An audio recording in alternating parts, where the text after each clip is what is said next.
Zagales, zagalas, señores del jurado, yo soy Roberto y os quiero dar la bienvenida a este pequeño canal donde, como sabéis, solemos hablar de cine. Si hubo un género que caracterizó la década de los 80, este no fue otro que las buddy movie. Y es que desde aquellas primeras como Límite 48 horas asistimos a la combinación de todo tipo de parejas de policías, los cuales básicamente tenían un origen y forma de trabajar distinta y tenían que colaborar el uno con el otro hasta conseguir llevar a cabo cualquier tipo de tarea, desde descubrir a un asesino hasta levantar una conspiración criminal.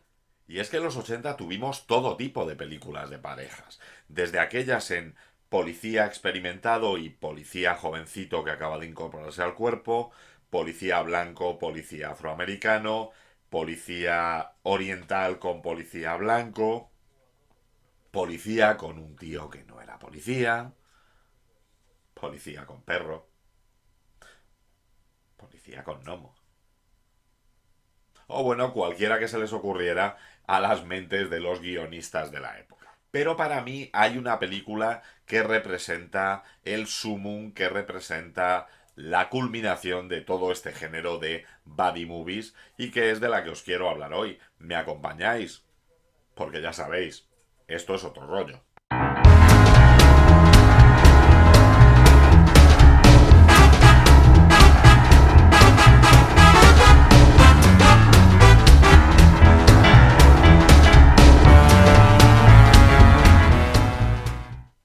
Y es que en el año 1989 llegó a nuestras pantallas la película Tango y Cash, dirigida por Andrei Konchalovsky y protagonizada por Sylvester Stallone y Kurt Russell.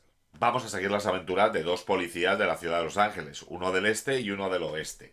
Por un lado tendremos a este policía elegante, cumplidor de las reglas y fiel servidor público, Ray Tango, interpretado maravillosamente por Sylvester Stallone, el cual, pues bueno, será un policía trajeado, uniformado, seguidor de las reglas, muy respetuoso con la propiedad y con la normativa del cuerpo de policía y sobre todo con aspecto de no necesitar ser policía, un triunfador, hombre de negocios, trajeado, con buenos coches, buenas viviendas, buen vestuario. De ciudad. Quiero tu placa, quiero tu arma, te voy a joder. ¿Quién coño te crees que eres? Se cree que es Rambo. Rambo. Es una nena. ¡Mirad! Y por otro lado tendremos a Gabriel Cash. Gabriel Cash será el prototipo de policía renegado que se nos mostraba en las películas de los 80. Un policía de escasos recursos pero mucha imaginación, que vestirá sin ningún tipo de estilo, que será pues bastante bruto con su forma de actuar y su forma de trabajar, poco respetuoso con la autoridad y con las reglas, pero que, como veremos en el principio de la película, ambos disponen de unos récords de detecciones tremendos y son los mejores policías de la ciudad. ¿Qué ha hecho con mi coche? ¡Yo creo en la perestroika! Bienvenido a América. Así, de una manera vodevilesca, de una manera muy ficticia, nos vamos a encontrar con un ultravillano llamado Perret, el cual será como una especie de kingpin que dirige a las diferentes ramas de la delincuencia de Los Ángeles y que por tanto querrá sacar del mercado a estos Tango y Cash que tan caros le están saliendo. Para ello, y con colaboración de diferentes personas, les tenderá una trampa. Tango. Ya nos la ha vuelto a jugar. Y cuando no es tango, es cash. Tango y cash, cash y tango. Estos dos polis me están volviendo loco. Por esa trampa, ambos serán acusados del asesinato de un agente federal y, como consecuencia del juicio que se produce, serán condenados a unos años de cárcel en una prisión de mínima seguridad. He oído que eres el segundo mejor poli de la ciudad. Es curioso, yo he oído lo mismo de ti. No te metas en mi caso. ¿Por qué es tu caso? Llevo 3 meses con él, es mi caso. Vaya, eso demuestra lo estúpido que eres, porque yo llevo con él media hora y estoy aquí liado contigo. No te metas. Cuando son trasladados a esta cárcel, pues bueno, algo se tuerce y el plan de Perret lleva a que les lleven a una cárcel de máxima seguridad, donde además tendremos las típicas circunstancias recurrentes de las películas carcelarias de la época, como era La Encerrado del propio Stallone, que había estrenado ese mismo año, o como podía ser Libertad para morir con Jean-Claude Van Damme.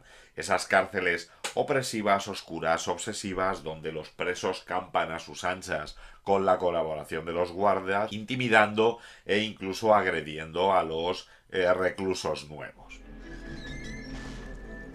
¿Qué tienes que decir ahora, genio? Me parece que aquí no tienen campo de golf. Bienvenidos al dulce hogar, muchachos. Allí nuestros héroes pues tendrán la ayuda del alcaide de la prisión, antiguo amigo de Cash, el cual les indicará pues que deben escapar de esta cárcel si quieren seguir con vida. Tendremos una fuga bastante espectacular y a partir de ahí pues bueno, una búsqueda de limpiar su nombre, buscar a los culpables y acabar con aquel que les tendió la trampa. No quiero saberlo. ¿Fuma? Pues yo te lo diré. No. Para protegerte de los tipos como él. Mira Muy en bien. el manual del hermano mayor. Muy bien, basta. La protección frente a los pervertidos. No irá a encerrarnos, ¿no? No, pero solo puedo evitar que el departamento se os eche encima otras 24 horas. ¡Se han metido los federales!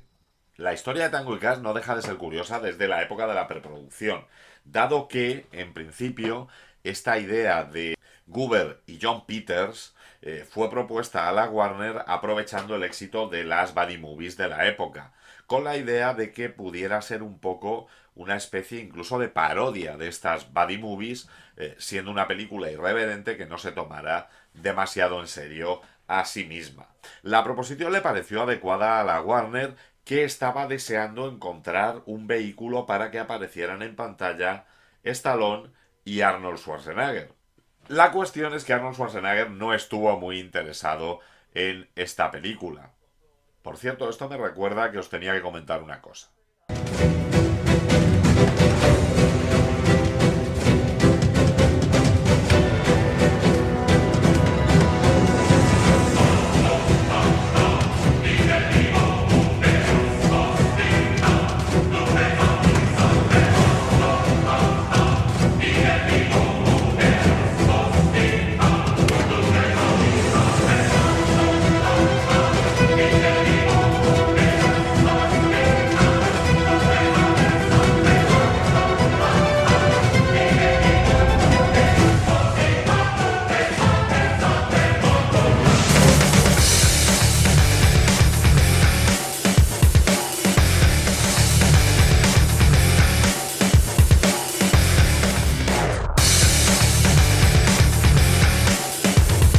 Hasta la vista,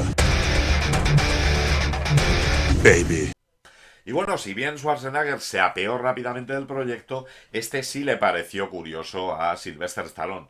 Sylvester Stallone había tenido un gran éxito con la película Cobra y llevaba un tiempo intentando, pues bueno, hacer una especie de segunda parte de esta película y poder así volver a ser un policía en la pantalla. Pero dado que esta segunda parte de Cobra se retrasaba y que esta película le permitía volver a un tipo de acción no tan violento como ese Rambo 3 que acababa de estrenar, sino un tipo de acción, pues bueno, con más mezcla de comedia, con más ligereza y bueno, que le permitiera pues hacer otra serie de cosas. Con lo cual dio el ok a esta historia que se le presentaba.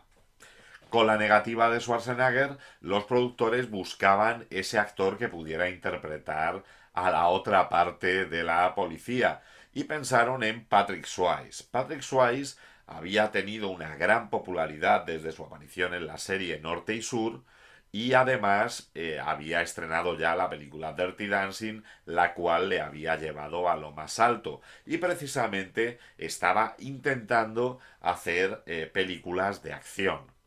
De hecho, ese mismo año había estrenado Con su propia ley, una película en la cual interpretaba a un policía que debía averiguar quién era el causante de la muerte de su hermano, y también había interpretado la película Roadhouse, conocida aquí en España como De profesión duro, en la cual pues era una especie de vigilante de discoteca que se veía inmerso en la corrupción de un pueblo norteamericano. Los representantes de Patrick Swayze estaban interesados, el propio actor estaba interesado, pero lamentablemente sufrió una lesión en la rodilla durante el rodaje de Roadhouse, por lo cual no pudo enrolarse, no llegaba a tiempo para la producción de Tango y Cash. Esto llevó a la Warner a buscar un plan B, y este plan B no fue otro que Kurt Russell. Kurt Russell era un actor tremendamente popular, había sido chico Disney, había hecho ya bastantes películas de éxito, como 1997, Rescate en Nueva York, Un mar de líos, había tenido algún patinazo, como había sido Gran golpe en la pequeña China, pero estaba buscando ese blockbuster, estaba buscando ese taquillazo que le volviera a hacer subir posiciones en el ranking de actores de Hollywood, por lo cual recibió con los brazos abiertos la propuesta para incorporarse a Tango y Cash. Una vez completado el dueto protagonista, la Warner empezó a buscar un director que pudiera acometer esta tarea. Y así dieron con Andrei Konchalovsky. Andrei Konchalovsky se había hecho bastante popular por una película llamada El tren del infierno, con Jon Voight y Eric Roberts, la cual había gozado de tremenda popularidad. Así, Guber Peters pues quisieron convencer a este director para que dirigiese la película.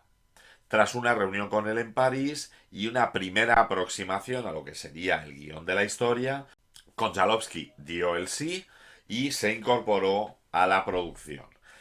Junto a él se incorporaba también el director de fotografía Donald Peterman, la actriz Daphne Ashbrook, la cual interpretaría a Catherine.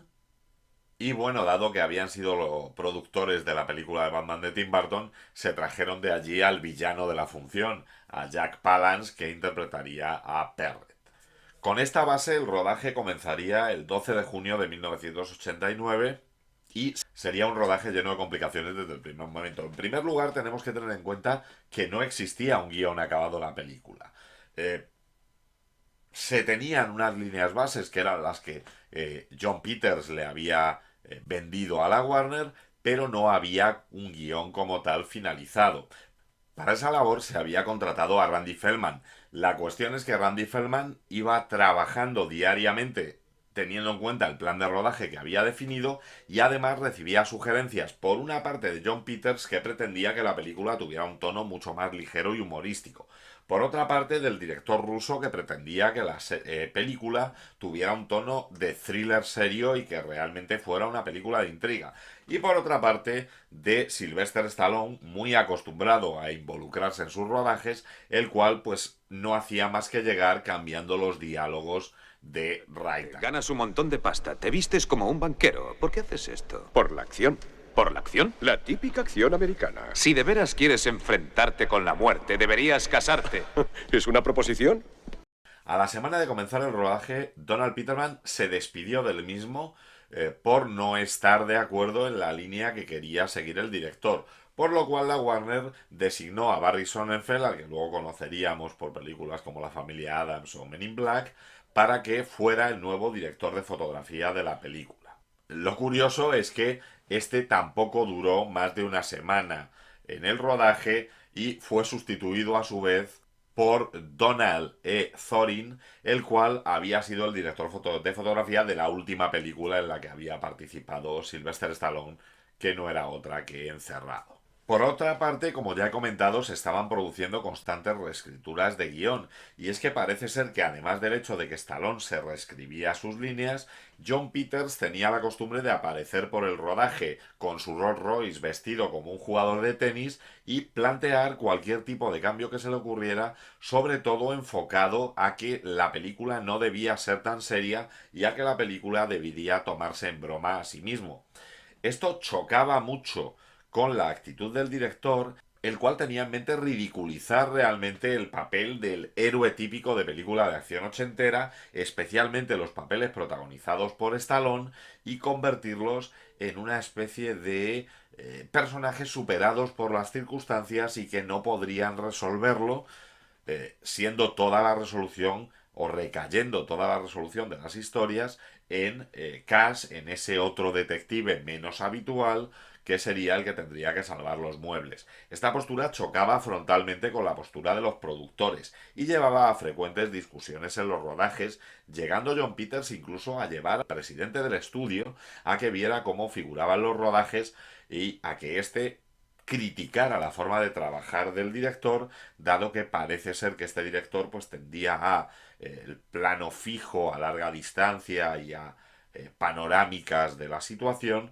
mientras que en una comedia de acción como se quería hacer con Tango y Cash, con ínfulas de blockbuster, lo que se quiere es un dinamismo, un movimiento de cámara dinámico que imbuya al espectador dentro de la acción, cosa que no estaba consiguiendo este director. Como era lógico, dada la situación, se tiraba frecuentemente de McDonald. McDonald era el director de la segunda unidad y de hecho tuvo que ser llamado cuando estaba rodando las escenas de la cárcel para que fuera urgentemente a una reunión en la que se le informó que había sido despedido el director y que el rodaje se continuaría con su dirección. Dada la imposibilidad que tenía de poder estar rodando las escenas de acción, poder estar haciendo sus labores de producción y hacerse cargo de la dirección de la película, se recurrió a Albert Magnoli. Albert Magnoli era un director que solo tenía en su haber el haber rodado la película de Prince, Purple Rain, y esto se notaba en que era un director, pues bueno, muy videoclipero, muy de estética de videoclip, y que además lo que quería era únicamente dinamismo y movimiento. Lo cual, por cierto, era bastante más del gusto de John Peters, el cual había llegado a tener una discusión con Konchalovsky en el cual le decía, acuérdate que estás haciendo una buddy movie, a la cual el ruso, que parece ser que no hablaba demasiado bien inglés, le contestó que qué demonios era eso de una buddy movie. Con todas estas peripecias durante el rodaje se unieron más cosas, como era la actriz designada para hacer de la hermana de Stallone, dado que el estudio consideró que Daphne Ashbrook no tenía el aspecto adecuado para hacer de hermana de Stallone, con lo cual, después de haber rodado todas las escenas del club, tuvieron que rehacer todo el baile con la nueva actriz que habían contratado para sustituirla, que no era otra que Teri Hatcher. En ese momento, además, a John Peters se le ocurrió la idea de que para poder escapar del club sería gracioso que Kurt Russell pues se travestiera, se disfrazara de mujer y saliera pues fingiendo ser la pareja lesbiana del personaje de Catherine. Tengo mis dudas de si hoy en día se podría rodar una escena así.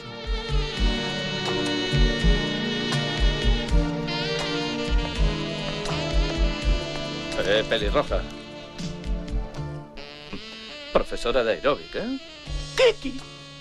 Esta escena, Kurt Russell ha declarado en alguna ocasión que ha sido la única vez en toda su historia como actor en la que no tenía ni idea de lo que estaba haciendo.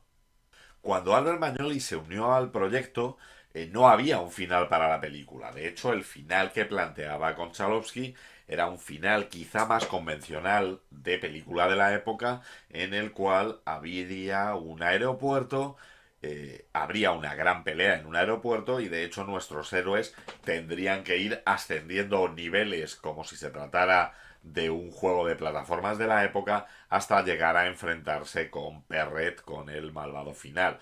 Esto fue descartado por el nuevo equipo de guionistas, el cual decidió que el enfrentamiento tendría lugar en un recinto que finalmente se convertiría en este laberinto que se plantea en la película y que sustituyó el final original por una orgía de explosiones en la cual nuestros héroes darán uso a todo tipo de armamento para conseguir entrar y finalmente verse cara a cara con Perret. El rodaje de este final además supuso un gran problema para los especialistas, dado que la prisa por acabar el rodaje, dado que se pretendía estrenar el 15 de diciembre, hizo que unas escenas que debían ser planificadas para ser rodadas más o menos en 7 días, se comprimieran para rodarse en 3. Siendo conscientes de que el rodar en 3 podría provocar fallos, lo que se hizo fue rodar con el doble de cámaras de lo habitual. Se pusieron hasta 14 cámaras en algunas de las escenas a fin de que en cualquiera de los momentos tuvieran una toma aprovechable que utilizar para el final que evitara tener que repetir la escena de nuevo. Finalmente, en octubre del 89, la Warner tenía un bonito collage con el que trabajar. Tenían la mayoría del rodaje principal de la película, de las escenas no de acción, de las escenas de diálogos, rodadas por Konchalovsky.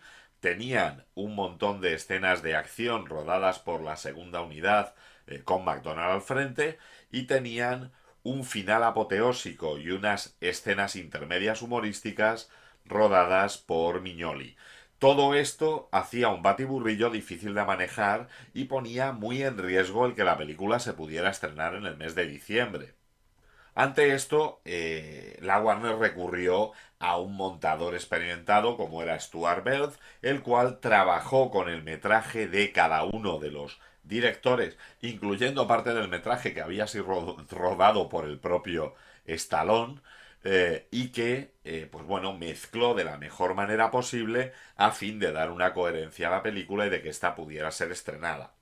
Pero se dio cuenta de que tenía una gran carencia al inicio, y es que si bien Cash tenía una escena de presentación en la cual se iban a mostrar sus habilidades como policía, Ray Tango no tenía esa escena. Por tanto, se reunió de nuevo al equipo técnico y se creó la escena de inicio de la película, esa escena de la persecución del camión con droga, en la cual se presenta, por cierto, al personaje de Robert Zedar, que ya veríamos posteriormente en la cárcel, y la cual permitió un poquito de lucimiento de Stallone, que era lo que veían que faltaba en este inicio de película.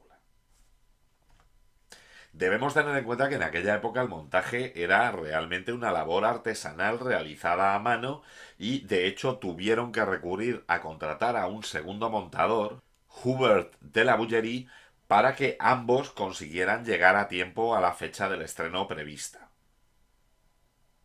Pero finalmente esa fecha de estreno tampoco pudo ser respetada, porque a todos estos inconvenientes, que ya no eran pocos, se unió el hecho de que John Peters y Goober fueron nominados para hacerse cargo de la dirección de los estudios Columbia en Sony Pictures.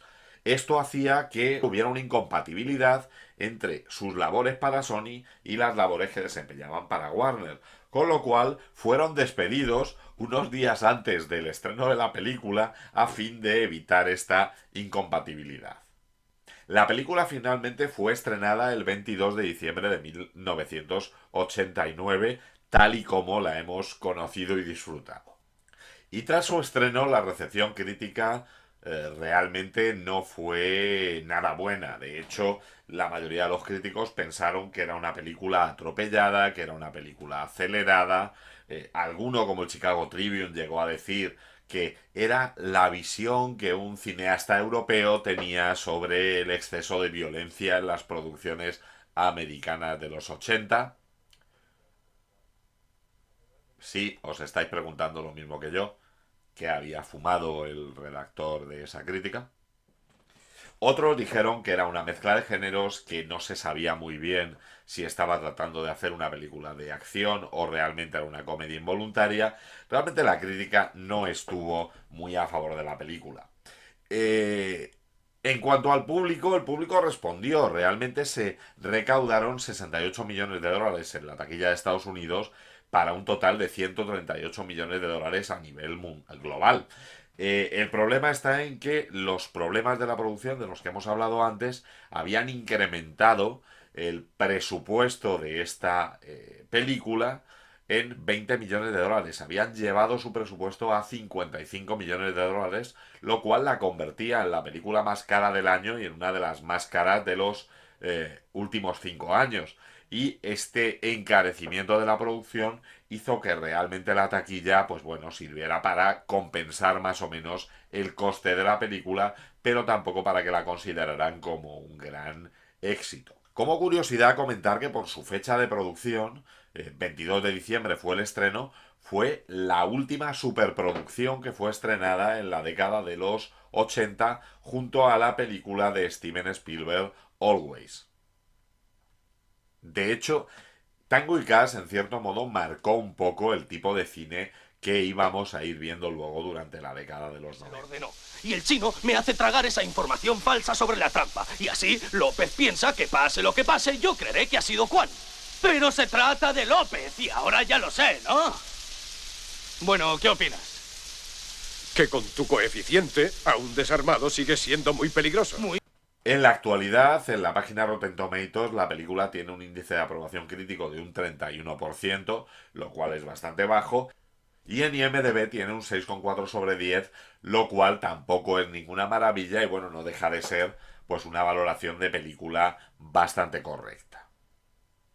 Una cosa que sí me gusta destacar de la película Tango y Cash, aparte del hecho de sus dos principales actores, los cuales realmente son la base de esta película, es el grupo de secundarios que nos encontramos en la misma. Y es que, si finalmente fue Teri Hatcher la que hizo de hermana de Stallone, porque a los estudios le parecía que por sus características físicas era mucho más creíble, tenemos junto a nuestros protagonistas a Jack Palance interpretando el papel de Perret, el malvado, pero sobre todo tendremos a su sicario Rekin interpretado por Brian James, el cual realmente hace un papel estupendo.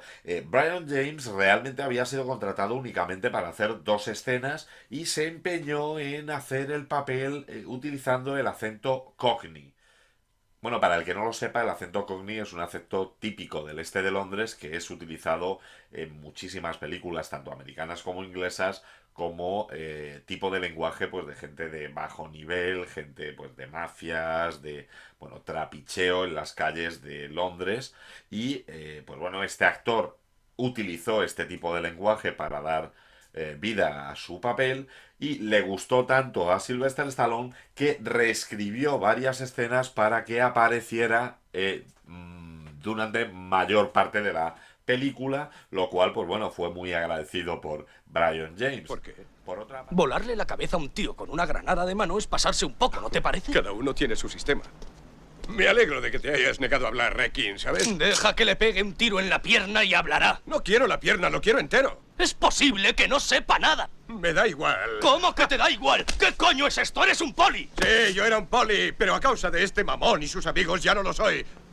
No, se la devuelvo. ¡Ya por vas! otra parte tenemos a otro secundario excepcional y este no es otro que Geoffrey Lewis. Y es que Geoffrey Lewis, aparte de ser el amigo de Clint Eastwood en las películas del mono y de ser el papá de Juliette Lewis, es uno de los grandes secundarios del siglo pasado y ha sido el amigo colaborador necesario de los protagonistas de las películas desde mediados de los años 70. Tenemos también en la película a James Hong, uno de estos personajes chinos secundarios de casi todas las películas de los 80. Tenemos a Clint Howard, el cual aparte de su característica física y de ser un secundario habitual en las películas de acción de los 80, hace un papel divertidísimo como este compañero de celda de Right Tango y que le permite a Stallone hacer un par de momentos de lucimiento cómico bastante simpático. Vaya por Dios. El azúcar ha subido. No puedo creerlo.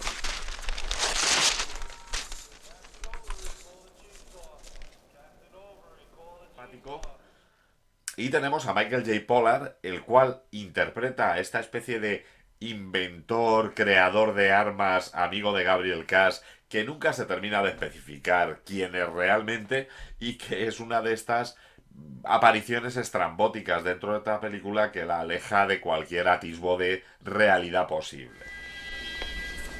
Owen. Gabriel, sabía que vendrías. ¿Cómo saliste? Es una larga historia. ¿Tienes algo de ropa? Sí, claro. Menos mal que tenemos los mismos gustos. Sí. Y es que ese fue uno de los problemas que la crítica destacó cuando hablaba de Tango y Cash.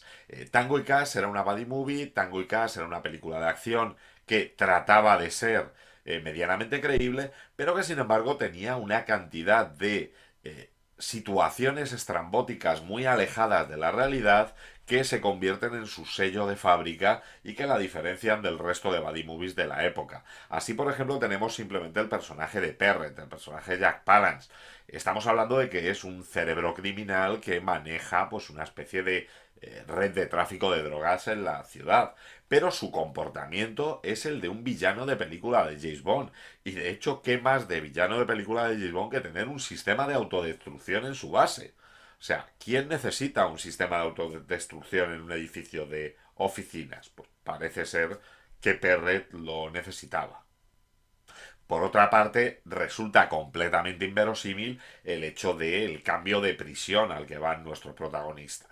Es cierto que el personaje Geoffrey Lewis en un momento dado hace referencia a el transporte se ha extraviado o algo así, pero es que estamos hablando de que a pesar de ser finales de los 80 existían ya suficientes medios de comunicación y existía ya suficiente red de comunicaciones entre los policías como para que si un transporte de prisioneros se extravía estuviera localizado en segundos, mientras que aquí vemos cómo no solo no es localizado, sino que nuestros héroes son internados en una prisión de máxima seguridad sin que absolutamente nadie tenga constancia de ello y sin que nadie pueda hacer nada para impedirlo, situación absolutamente increíble en la vida real. Como también resulta inverosímil la manera de escapar del club en el que baila Kiki y ese, pues bueno, travestismo de Kurt Russell que no es detectado por ninguno de los policías que le ven a corta distancia. Resulta pues bastante curioso y a mí me surge la curiosidad de si realmente hoy en día se podría rodar una película como esta y una escena así sin que se ofendiese gran parte del público que intenta verla. De hecho, si hay una escena inverosímil y que además es la consecuencia directa de todo lo que ocurrió durante el rodaje de esta película, no es otra sino el clímax, el final de la película. Si nos fijamos con tranquilidad e intentamos analizar de una manera un poco ajena a esa escena, es una escena absolutamente absurda en la que tenemos pues una especie de vehículo blindado rodando por una especie de laberinto, utilizando todo tipo de armamento, luchando contra villanos random que han sido enviados por Perret para impedirlo, y no deja de ser una acumulación de explosiones, una orgía de disparos y explosiones que, si nos paramos a pensar, no tienen ningún sentido, dado que lo único que parecen tratar de impedir es que ellos lleguen hasta la oficina central donde saben que se encuentra el malo. O bueno, ese disparo final de la pistola bota de Cash, el cual lógicamente ni siquiera él sería capaz de hacer ante una situación con un rehén. Pero bueno, qué demonios, son los 80 y aquí habíamos venido a divertirnos. Yo debo reconocer que a mí Tango y Cash me parece una película que, si bien carece de cierta coherencia y tiene bastantes fallos técnicos, es divertidísima y tiene una gran virtud, que es que no se toma en serio a sí misma. Tenemos que desde el principio tanto Sylvester Stallone como Kurt Russell, aunque debo reconocer que Kurt Russell sale ganando en este aspecto, muestran una comicidad, muestran un no tomarse en serio a su propio personaje, lo cual es de agradecer. Si bien, como digo, Kurt Russell es ganador en ese aspecto y resulta mucho más cómico que Sylvester Stallone tomó buena nota de esto y posteriormente en películas como Demolition Man realmente explotó esa vis cómica, explotó esa comicidad del personaje dentro de la película de acción, lo cual resulta muy agradecido para el espectador. Le mataron. Cuando esto termine, vamos a tener que hacerle una visita a ese buen hombre. Llevaré la sierra eléctrica. ¿La defensa? No hay preguntas. Cerveza. Como curiosidades, comentar que el hecho de no tomarse en serio la película fue algo que pasó incluso en las escrituras del guión, dado que pues tenemos, por ejemplo, como cuando se escapan de la cárcel, en la versión original, Ray Tango dice I hate Danish, odio a los daneses, lo cual es una referencia a su divorcio reciente de la actriz Birgit Nielsen, que es de Dinamarca. Bueno, por otra parte está la referencia típica de la escena inicial en la cual pues le dicen a Stallone, pero bueno, ¿qué crees que eres, Rambo? y él contesta: Rambo es una nenaza, con lo cual, pues bueno, es que es él mismo riéndose de un personaje que acababa de interpretar unos meses antes. ¡No sabes una mierda! ¿Qué haces? ¿Qué haces? ¿Qué haces? Calma. El jabón. No seas tan creído. Pichulín. El vehículo que utilizaban al final de la película era el chasis de un Chevrolet K2500, al cual, pues bueno, se le añadieron modificaciones para que pareciera un aspecto de vehículo blindado, y se utilizó para él el mismo efecto de sonido que para el Land Speeder de Luke Skywalker en la Guerra de las Galaxias. A ver.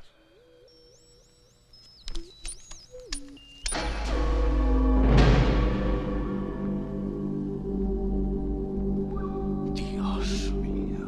Doble blindaje. Barniz antibalas en toda la carrocería. Un cañón de 20 milímetros en el lado del conductor. Caja de cambios con tracción independiente. Pasa de 0 a 100 en 5 segundos y medio y reduce la tensión en una cuarta. Y bueno, comentar que esta película estuvo nominada a 3 Razzies. Estuvo nominada a Peor Actor para Sylvester Stallone, que estaba además compitiendo contra sí mismo, entre otros, por la película Encerrado. También fue nominado a Peor Guión y también fue nominado a Peor Actriz de Reparto por Kurt Russell interpretando a Cass travestido saliendo del club. Si bien es cierto que no ganaron ninguno de los tres, porque el peor actor fue William Shatner por Star Trek V: La Última Frontera, el peor guión fue para Esas Noches de Harlem de Eddie Murphy, que no pongo en duda que se lo merecían, y la peor actriz secundaria fue Brooke Shields interpretándose a sí misma. En definitiva, una película súper divertida que no se toma en ningún momento en serio, que tiene una acción entretenida y además dosificada durante todo el metraje, de tal manera que resulta bastante fluida para el espectador, muy disfrutable, con toques de humor, con escenas icónicas como la famosa escena de las duchas en la cárcel, la del encuentro entre Stallone y su hermana tras la huida de la cárcel, las cuales pues siempre nos van a sacar una sonrisa, y en definitiva una manera muy agradable de pasar una tarde junto a dos personajes súper entretenidos. Y bueno, ¿qué? ¿A vosotros qué os parece Tango y Cash? ¿Os parece una genialidad o no tanto?